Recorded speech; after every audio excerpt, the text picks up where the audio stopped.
What's up, everybody? This is Shane from Ferocious Fatherhood, here doing another 30 for 30 episode. My guest today is Brandon Jones from Be Dadly. Man, I'm super excited to have Brandon here. Brandon Jones is a father, an entrepreneur, an investor, and a parenting coach. He's struggled for years trying to help his son with misbehavior, defiance, and academics. Brandon then became determined to learn the very best parenting techniques and strategies available. Today, Brandon trains dads to become elite fathers by teaching them how to manage their emotions, discipline their children with love, and he uses proven parenting tools and techniques to raise confident, healthy children. Brandon, welcome to the show, man. Shane, thanks for having me, brother. It's good to be here. Yeah, man, I'm super excited that you're here. I've been looking at your stuff online. I love all the content you put out, all the courses you put out, brother. I absolutely love it.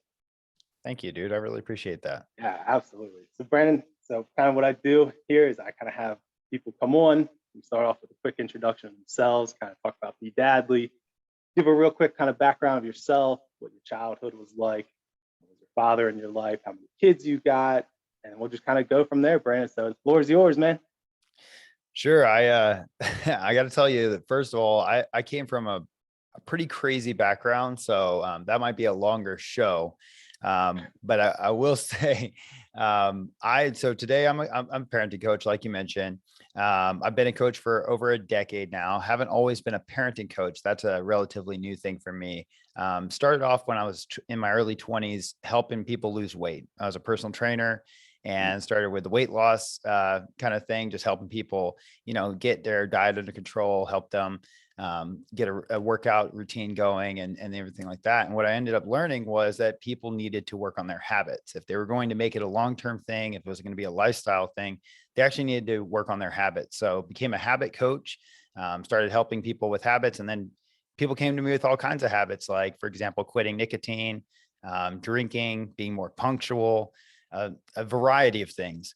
And so that was really a really awesome experience for me. And then 2020 happened. 2020, COVID happened. And it kind of threw me. It was a black swan for me. At the time, I had a company in Austin called Good Society. And we were helping people make the world a better place through their own personal development. So we were a personal and professional development company, ran in 2019, 101 events. That's an event almost every 3 days, which was crazy. Number of different classes, training programs, all kinds of stuff. We were really blending really different modalities for personal and professional development. And in the early 2020, we actually had a concert for South by Southwest. We were going to throw 3 concerts there. They were benefiting local nonprofits. We had a 10 by 10 booth for the Health and Wellness Expo. We had all this set up. We were very excited about our company and everything we were doing. And then we were told the South by was canceled because of COVID. Oh, and man. Yeah, it was some big news. I remember thinking, wow, this is real. Like, you don't shut down South by. This is like a citywide event. This is a big deal. And so then it kind of like made me, as a leader of our company, kind of go, man, what's going to happen here? This is very interesting. Maybe we'll just pause for a couple of weeks. Maybe it's just going to be a couple of weeks, and put everything on pause. We had a membership space, told our members they wouldn't be able to come there based on the city guidelines and stuff. And had my event producer on standby, like, hey, we don't really have any work right now, but we'll get going. She was on salary, had a full team. And basically, I guess we were going in about month 2 almost. I guess it was probably 45 days. And I realized, this might not turn around and just be the same world that it once was. Like, I don't know if our members are going to be able to have our space and come into it regularly. And that's how the world's going to be. I don't know what's going to happen. And I also realized too, that if I didn't let go of my employees, there were a lot of people talking about how unemployment was going to run out, or like certain people weren't going to be able to get certain benefits or help and aid. And so I had this real concern. It's like, well, we have this small startup with only so much capital to run on, and am I going to just keep our team on? And then what happens if I run out of money and then they can't even get financial aid? That's going to hurt their families. So it was really like a tough situation to be in. And we ended up, I had to let go of the space, let go of the members, let go of our team. And there wasn't a dry eye in that meeting. And it sent me into a tailspin of sorts, but it was a blessing. And the blessing was this.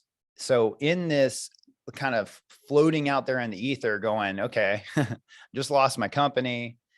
I don't even know how I'm like, I can't train people, people aren't really training in person. I could train them online, but where am I going to get clients? Am I going to go out there and start marketing to the online, like online health and fitness space that seems super saturated? Everybody on Instagram is trying to help you lose weight. Like, am I going to do that now? Is that my new thing? And so just kind of had to go into this soul searching period. And in that period, I had to ask myself, what do I want to do for the next 10 years? And I knew one of the things that was fundamental is I'm going to have to get online. I've got to get into the online space. I'm going to have to bring my coaching online, but how am I going to serve people? Where am I going to serve? Who will I serve? What will I help them do? I know I'm a coach. I'm a great coach. That's something that I've got as a skill set to bring, but how am I going to serve people for the next 10 years? And that question had me looking back on my life and thinking about what mattered to me, thinking about the impacts and the learning experiences that I've had. And one thing led to another, and I realized I wanted to coach fathers. And I kind of shared with you, but I started the program actually thinking I was going to help dads with productivity, thinking of, because that's something I'm very passionate about. One thing led to another, and I ended up coaching a group of dads. And in there, we started talking about misbehavior. We started talking about, how do you get a little kid to eat when they're being a picky eater, those kinds of things. And actually coming out of that program, I realized there was so much history that I had in struggling with a misbehaving child, struggling with picky eating, struggling with all these things that I actually had invested tons of hours and thousands of dollars in learning as my personal side of my life. It didn't have anything to do with my professional side of my life. It had to do with my family. It had to do with me struggling as a dad, like just being not a great father, but deeply wanting to be a better father to my son. But not really knowing how, because I was young. So I was 19 when I had my son. Oh, wow. Yeah. So he's almost 17. He will be 17 this October, which is insane. Wow. Yeah. I like to tell people I'm like a rental car. I don't have a lot of years, but I got a ton of miles. So, and so, yeah. So when I got custody of him, a little background and how I even feel qualified to help in this domain is this. So when I got custody of my son, I was 24 years old. My son was 5, and he had been living with his mother, and he had been exposed to some pretty rough stuff, some drugs.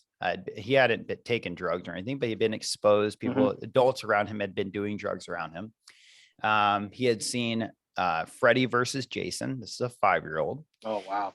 He would say things like, I know what friends with benefits are. And you're like, bro, you're 5. Yeah, you shouldn't know that. You should not be saying that. Do Yeah, you even no know way. why you shouldn't say that? He's like, yeah, I know. We're like, that's not good, man.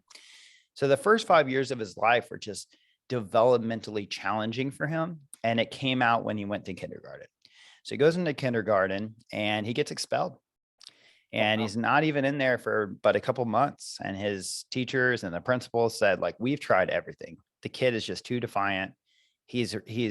We've tried to put him in different classes. We've tried separating him. We've tried doing all of our, protocols, and we can't we can't educate this child and other children at the same time.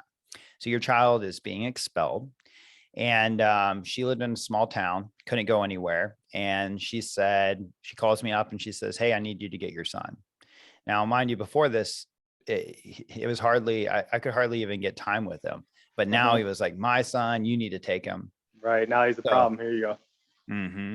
Man. So 24 years old, I get him on like 4 days notice. I go up there, get him from Oklahoma, and I bring my son back to Austin, Texas, and I start trying to parent him.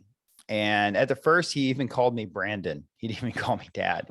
He'd say, Brandon, can we go get, ice cream, or Brandon, can we, and I'd say, hey, son, can I tell you something? I'm going to be your dad for like the rest of your life. So if you want to keep calling me Brandon, that's fine, but it's going to be a little awkward. Like the rest of your life, I'm your dad, And he'd be like, okay. So then he started calling me dad. But then when he would talk to other people, he would say Brandon. So he said, yeah, Brandon told me I need to get into the car, or Brandon told me I'll need to bring my backpack, or Brandon, it's like Brandon told me to call him dad. Yeah. Okay. Yeah, Brandon, exactly. I had not earned my dad badge. Okay. So it wasn't just a given for me. And so anyways, I had to develop a relationship with him, and simultaneously I had to correct his misbehavior. So I have this child that's really struggling behaviorally. He was then diagnosed with ADHD, conduct disorder, from like unspecified traumas, like different stuff. He had really had a lot going on. And I was operating under this idea that came from my parents, and many of us believe it, which is that if a child is misbehaving, you just need to create a consequence that's so severe that they'll never do that again, that they'll learn their lesson, right? And I employed that philosophy to its end. So what I mean is that I actually tried on I will put consequences around this child so that he will correct himself. And so we had structure, consequences in place. I told him, I said, you can trust me. If I say this will happen if you do the right thing, I promise you, we're going to go to GameStop, or we're going to do something fun. I promise you, you're going to get it. And if I tell you that you're going to have a consequence, like we're taking away privileges today, or you're not going to be able to go to a friend's house, or you're going to be grounded to your room, you better believe that's happening too. Okay. You can trust me. So I used that philosophy. And then there came a day, okay, where my son was still having problems. He was still struggling with his behavior. He was getting in trouble at school. He was all over the place. I was still having calls with the principals all the time, the teachers, was having to go into school and get him early sometimes, where they just told me, I'm sorry, it's just not working today. They just couldn't handle it. And so one day he doesn't have a door on his wall because I can't trust him, because I'm like, I don't know what he's doing. He had done some crazy stuff in his room when I wasn't looking. So he didn't have a door on his wall. He had no privileges. He couldn't go to a friend's house. He had been spanked. He'd been yelled at. He had had all kinds of positive rewards when he had done the right thing, but he had all these consequences built around him.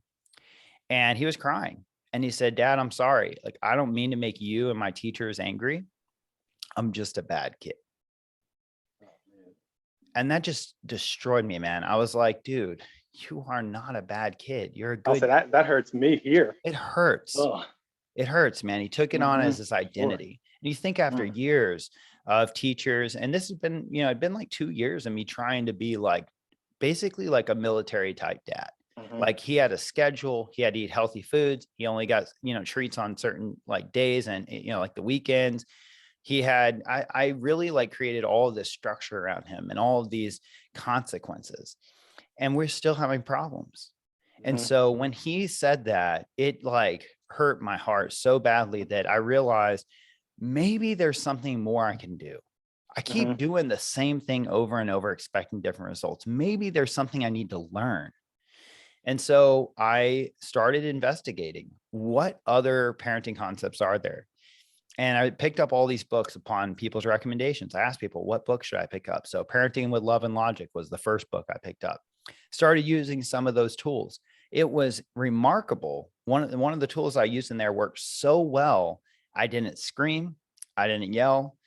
I didn't spank. I didn't use any anger. I was completely loving the entire time. I was warm. We had a lot of warmth, and there was a boundary. And when I did that, what I saw in my son was he actually responded. Like he had been in trouble before, and he was angry at me for being in trouble, and he was kind of like rebellious. He didn't cry. He wasn't upset. He was just angry.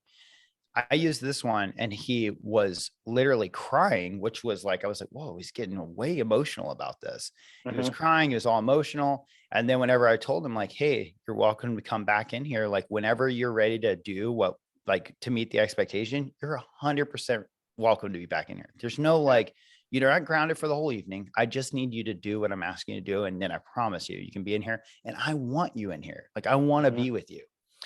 And all of a sudden his behavior changed. He started actually giving it a shot. Like, he started trying. And after reading several books and learning several things, I learned a few things, and I'll share you a few of these right now with you that are fundamentally different than what I said earlier was the premise. The premise was, if a child is misbehaving, I only need to make the consequence so severe, they'll never want to do that again. Okay. That was my original premise. The new philosophy that I started to learn and understand was a couple of things. Number one, that the connection with your child matters more than the correction. Yeah. That's that's insane. 'Cause that's something that my wife and I start doing, is like, hey, I care. I love you more than the behavior I necessarily want you to do. So when we made that switch, man, that was incredible. Like, we saw incredible changes in my toddler. And I had no idea how important that position was. One of the things that I had missed for 2 years of trying to, do this old school stuff before I read this and I started, like, things started to click, was he never had, remember, he didn't call me dad. He was missing a connection. His mother, and I don't want to say this, I hate to say it, but she was somewhat neglectful. So he had been somewhat neglected as a child, and he had been exposed to the wrong thing. So he was a wild hare, if you will. And then when he comes to me, I'm a completely different dad. I'm much more demanding, but I haven't focused on the connection. I hadn't really made that the priority, because I basically told him, if you behave the way I want you to, then we'll have a connection. If you don't, we won't. And I missed the boat. I missed the opportunity to actually help him change faster. And I missed years, and I honestly diminished his spirit. And I was so frustrated because I couldn't get him to change his ways. And I was missing this huge idea, which is that the connection matters more. The child will actually desire to perform, desire to change and modify their behavior on their own accord, because they want to make you happy. They want to feel love and be with you, and they want to be part of what you want them to be. They're always going to be them, but they kind of want to meet your expectations, especially when they know that connection is there. But with a child, when a child starts misbehaving and we use a broken philosophy, there's distance that's created. There's a resentment that's created. I took the position that if you would just change, things would just be so much easier. And so it's just like, I was constantly thinking, like, dude, I'm kind of building some resentment, man. What's wrong? Why are you not listening? Why are you doing this? And that question, why are you? And it's a defensive, it puts a person in a defensive. Instead of saying something like, hey man, I see you're really struggling with this one thing. What can we do? Let's talk about this. Let's find a solution. I love you. I hate to see that you struggle. You have so much potential in you. I love everything about you. So let's figure out how we work out these kinks, because they're just kinks. And that's really the kind of language that I wish I had. The second big idea was that, and this comes from Jane Nelson, and this is a very big book for me. Positive Discipline was a big book for me. And it gave me a great distinction. And there's a number of books that use this distinction, and it's not just Positive Discipline. The first one is that, the first distinction is that punishment and discipline are different. Yeah, that is true. They were the same. For me, I believed that I was disciplining my child when I punished them. I thought that was discipline. But actually discipline, the root of discipline, you can think of as disciple, and the Latin is disciplina, which is actually to teach. So it is actually about teaching. It's your child is like a pupil. You're kind of this kind of sage or mentor, or someone who's walked the path a little further down the road, who's going to teach. And while I knew that we should teach as parents, I didn't know that discipline was actually embodying a lesson where I teach a child, where I show them, where I demonstrate certain things, where I help them understand a framework that they can meet their goals in. And so I was coming from it from that discipline or from a punishment place, not from the discipline place. And that was a really important distinction. And the biggest one has been that you don't have to make a child feel worse to help them do better. And just allowing myself to have a relationship with my son without having to make him feel worse about the things that he's done has been tremendous. And so today I'm actually I'm doing this. I'm working with dads to help them learn how to get better behavior out of their children without having to make them feel worse, without having to punish them all the time, without even having to bribe them, which is something that I was doing too. I was trying to bribe or punish. I was the carrot and stick model. And it wasn't really helping my child I wasn't helping him get better results. And so through a lot of that work and a lot of learning, we've gotten into a way better place. My son is so respectful, is hardworking. He has his own job. He cleans his room himself. We have a cleaner that comes every now and then, and Sheldon doesn't have that privilege unless he pays her. He can pay her $30 and she'll clean his room. Nice. But otherwise, he takes care of his room. He does all of his own laundry. He sets his own appointments. We work together on the calendar and the schedule and stuff. And he'll call and set his own hair appointment and ask me first, will this work with your schedule? Yes. And then call and set it. And the people are always impressed. Everywhere he goes that he calls, they're like, was that your son that called? And I'm like, yeah. And they're like, that was so impressive. He was like, do you guys have this available?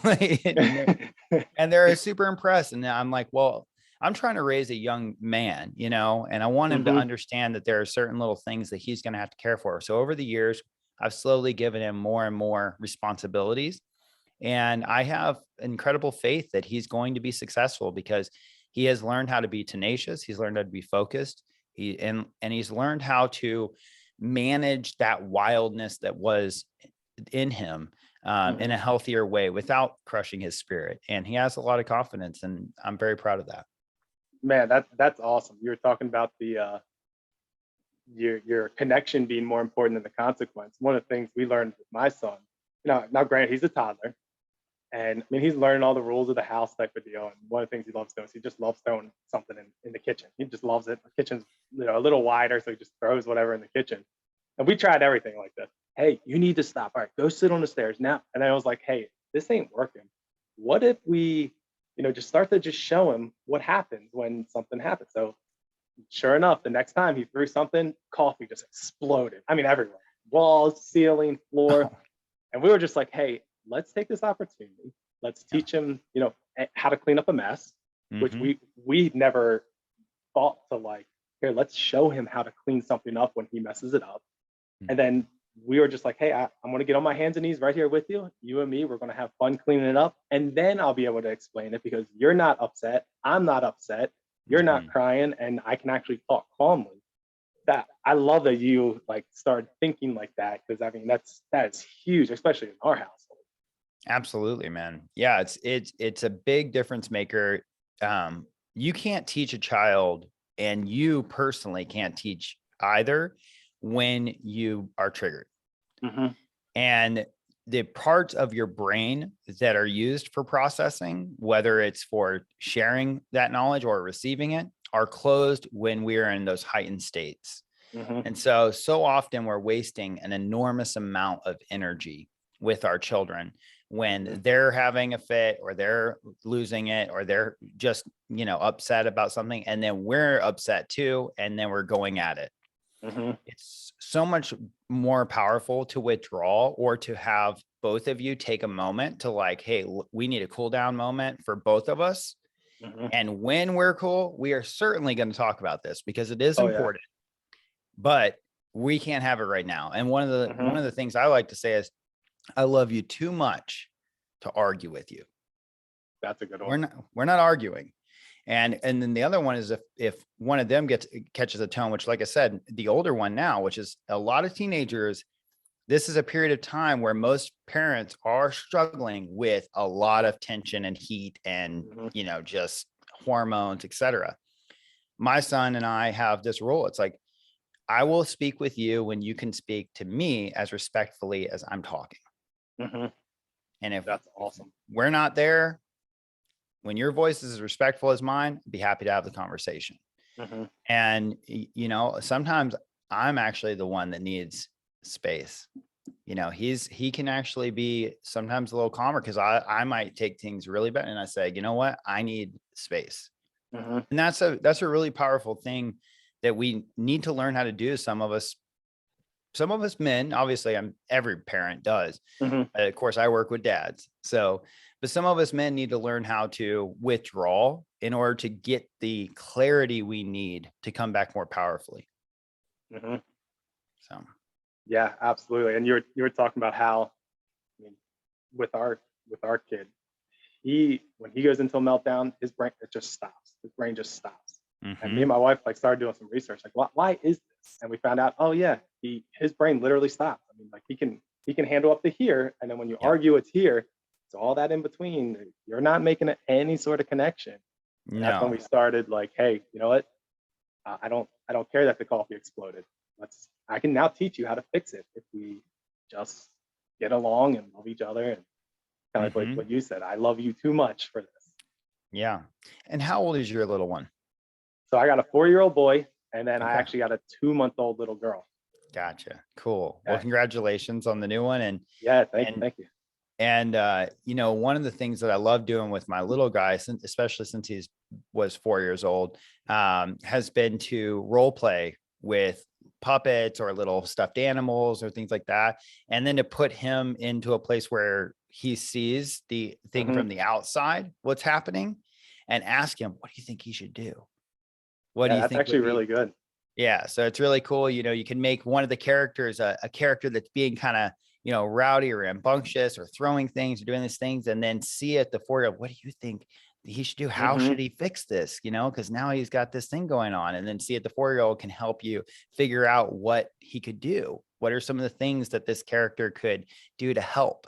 Hmm. Yeah, that's kind of cool that you brought that up, because we kind of see that already in him. There's times he's really big into dinosaurs. So he'll pull his dinosaurs together, Yes. and the carnivore starts eating the herbivore, and they start going at it. And he goes, "Oh, carnivore, you're in timeout right now. Like you're not supposed to do that."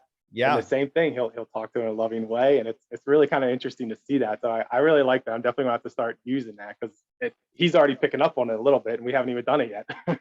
Yeah. So one of the things that I've learned over the years that's really valuable is that when you have a challenge going on and children are involved in this challenge, whether it's cleanliness or it's acting out or it's being too rowdy or whatever it might be, when there's a challenge and the children are involved, also involve them in the solution. Yeah. So many times we think we parents have to come up with a solution, and we kind of give it top down. We're like, this is how it's got to be. This is how we're doing it, etc. But children will actually have a lot more buy-in where they had weigh in. Hmm.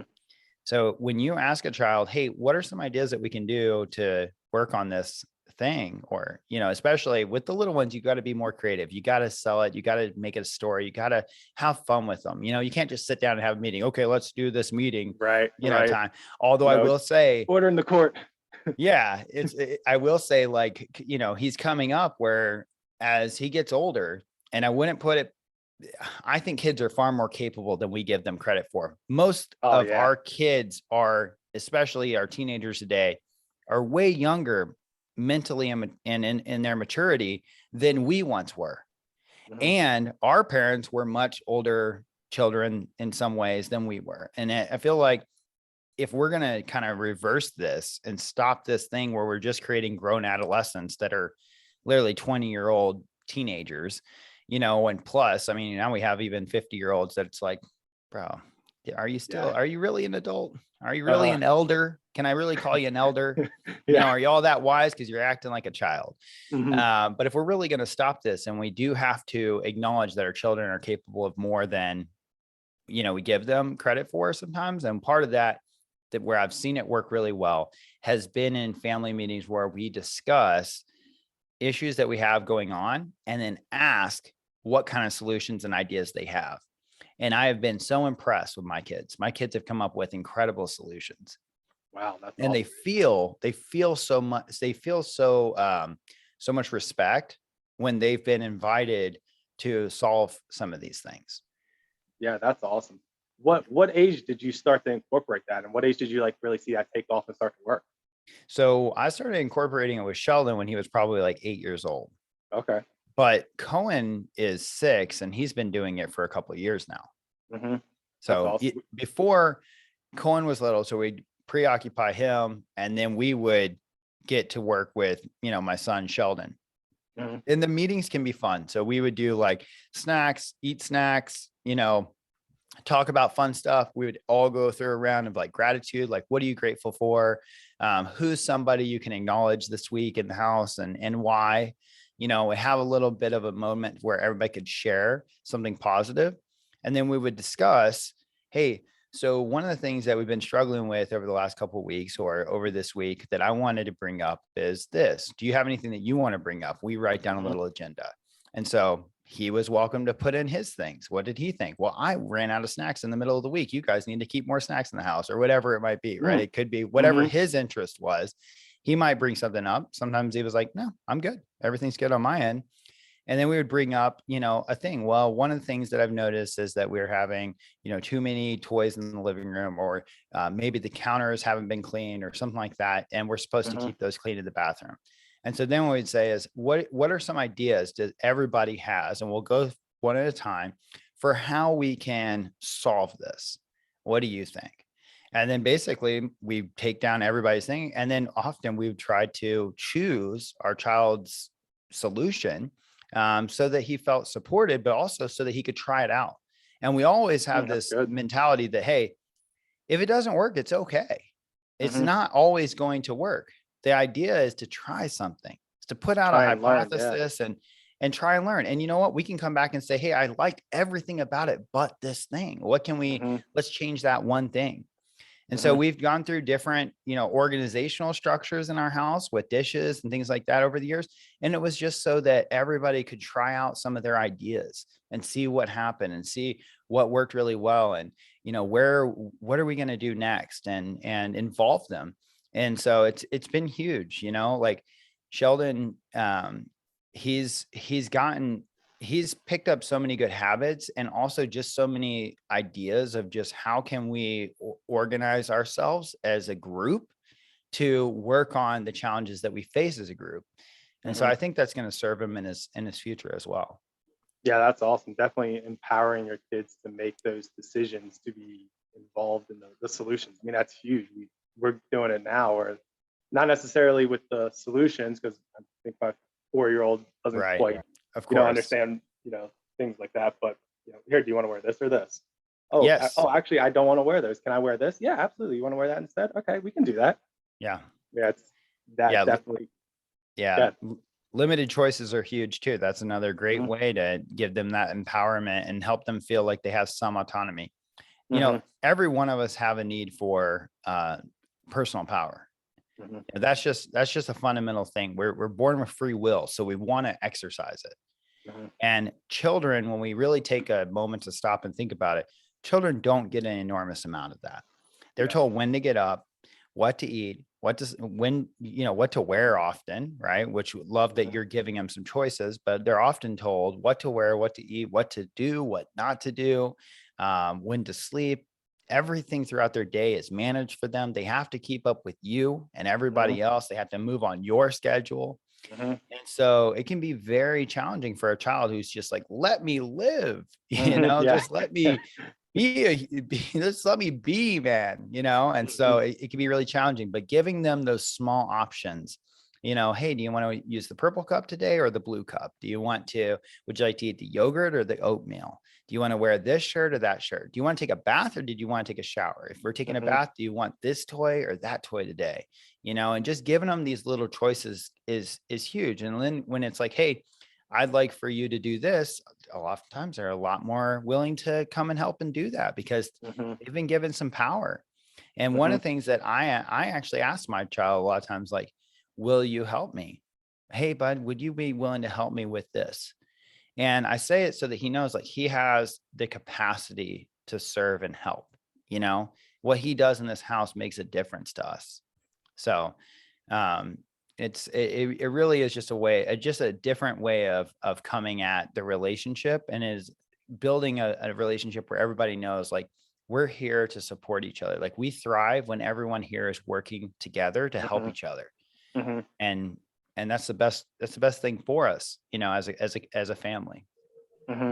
That's interesting that you bring that up about how they get told, everything what to do at all the times, and just making that switch into, hey, would you be willing to? Would you be willing to help set the table? That's definitely huge. 'Cause, like I said, we're going through it now. We're like, no, you're going to do what I say. So maybe we need to really readdress that. Like, hey, let's give them a couple more choices. Would you rather put the plates or the bowl on the Yes. table first? Yeah. So I will. Yeah. So I want to make sure that there's a good note in here, because you could fall into this trap where you give them choices where you want them to say yes. Like, would you be willing to help us set the table? So if you really do want his help, right? The idea is to ask him a question where you're okay with either way. Don't ask him a question where you're okay with a no. Or if you're okay with a no, that's fine. But if you're not okay with a no, then don't ask the question in a way that frames it that way. So I loved how you said you want to put the plates or the bowls down. So that would be that's just an important note, because somebody might hear this and go, yeah, I'm going to start, doing like Brandon said, and I'm going to have them, hey, would you like to help me with this? And they're like, no. Okay. Yeah, that didn't work at all. Yeah, right. So definitely it's like, hey, would you like to help us set the table? Right. Or would you like to help us bring out the food? Would you like to clean the dishes, or would you like to help me with the cooking? And so it's stuff like that. One of the things that I do a lot is, do you want to brush your teeth before your bath or after? Yeah. Like either way he's brushing them. I'm just letting him control the order, because maybe he's not in the mood to brush it right this moment, but right after the bath, totally. And he made that choice. Right. So we do allow the sequences, we do allow to give them the choices, but we don't give them the opportunity to say no when it's something that we expect of him, And by the way, so maybe you hit that point. I'll add a little bit on this. Let's say you hit the point where you did ask him to do something and he doesn't want to do either. Okay. So you're like, hey, do you want to set the table, or do you want to help us with the dishes? I don't want to do either. Right. So I like to I call it you're welcome to. And so I just say, well, you're welcome to eat with us when you help us. That's good too. Meal. Okay. You're welcome to watch this movie when you help us clean up the living room. That's good too. So I just use it, you're welcome to try to let them know, like, hey, this is something that you can choose not to. Although I will say, you're probably not going to like not participating in the movie, or you're not going to like not eating dinner, being with us at the dinner table. And they generally, even if they were stubborn for a moment, they're like, okay, I'll get it done, so they can get to that next thing. And it works well too with older kids. Like my son asked me just, yesterday, he's like, Dad, is there actually, no, I guess it was Friday. He's like, Dad, can I go over to my friends after school? And I said, of course you can. I said, and you're welcome to go over there as soon as your room is clean. He's like, okay, I'll be home as soon as I can and I'll get it done. And so it's just an easy frame up that there's a privilege waiting for you. It's not a bribe. It's just something that you would normally get to do when you've handled that responsibility. Yeah, that is really, really awesome. Right, man, I had like this whole script. We're not touching none of it. I absolutely love it. I absolutely love it. I do, unfortunately, got to start wrapping it up though. So I want to hear real quick, like a 2-minute, what's the last piece of advice, maybe something we didn't expand on earlier, something, a new topic you want to bring in? What you got, man? Okay, so I would say my rallying cry to fathers is be more present with your kids. And we know we all hear about it. We all know it's true. Okay. But I want to frame this up to give some context real quick. We did I call them dialogues. We talk about an idea or a prompt with the dads the other day. And the prompt I gave was, what's it like to be a child in 2022? And one of the things that came out of that was considering how different our child's experience is than it was for us. Okay. There are so many things happening in the world today that are different than they were when we were children. And I'm only 35.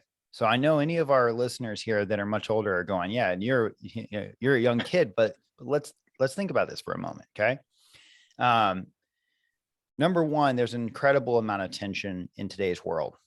Many of us are concerned whether it's a global agenda, whether it's a global pandemic, whether it's a global climate change, whatever people think, whatever is going on, there's anxiety. There's just anxiety. That's the point. It doesn't matter what side of the aisle you're on. It doesn't matter what you feel or whatever. It actually is just the fact that there's anxiety in the world today. So our parents serve as this force in our home that's supposed to be like a rock, right? And we are inside having a certain level of tension within us. And on top of that, there is an incredible amount of pull for our attention in every angle.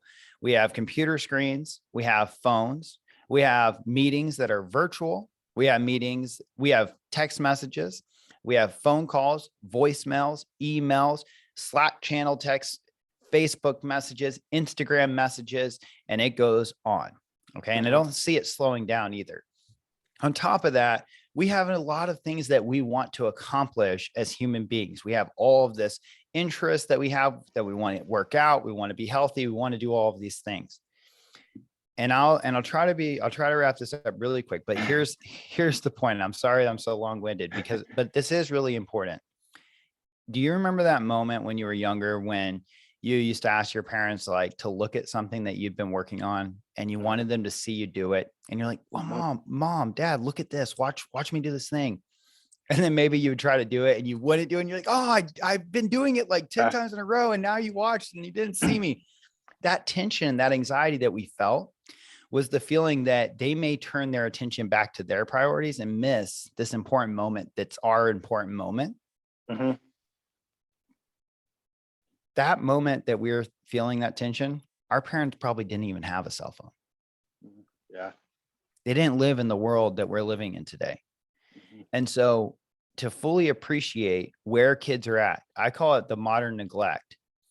It's not on purpose, but our children are experiencing a modern version of neglect because our attention, our eyeballs, our attention, our literally our spiritual and mental focus is not giving it to them enough. We're not device free enough. I practice what I call a digital sunset in my house. When the sun goes down, so do my electronics. Yeah, that's good. You got to get away from the electronics long enough. You got to take them in the woods. You got to get away from these electronics long enough to connect with them on a spiritual level, on a mental, physical, emotional level. And when you do it, the energy that you will build within them will sustain them day after day. Every single day, you have to try to get at least 10 minutes with them where you're giving them this one-on-one time, and you've got to walk away from all those devices, get them away from the screens, and it will greatly improve your relationships. And that is my rallying cry. Try to be more present with your kids. They need it, man. Yeah, man, that's awesome points. I want to thank you for bringing that up, man. Yeah, my pleasure, dude. It's if you're having behavior challenges, it's often because this attention problem. And so many kids out there are crying out for attention, and we think of it as behavior challenges. We think of it as ADHD. We think of it as all these other things. I'm not saying ADHD doesn't exist. That's not my point. My point is that sometimes kids are acting out because they need our attention. Yeah, absolutely. Brandon, B. Dadley, brother, I greatly appreciate it, man. I love having you on here. We didn't even touch what I was going to talk about, and I absolutely love it, man. No, I want to have you back on later. So long-winded. I apologize, brother. No, absolutely not. See, that's what I love about these talks. They're real. They're raw. This is what we're talking about today, and I love it. Good. But Brandon, thanks, brother. I'm going to wrap this up, man. I really appreciate you being on the show. Yeah, it's been an honor to be on, and we'll have to have you on my podcast as well. It'd be awesome to have you. I'd love to. Absolutely. All right, take care, brother. All right, have a great day. Thanks, man. You too.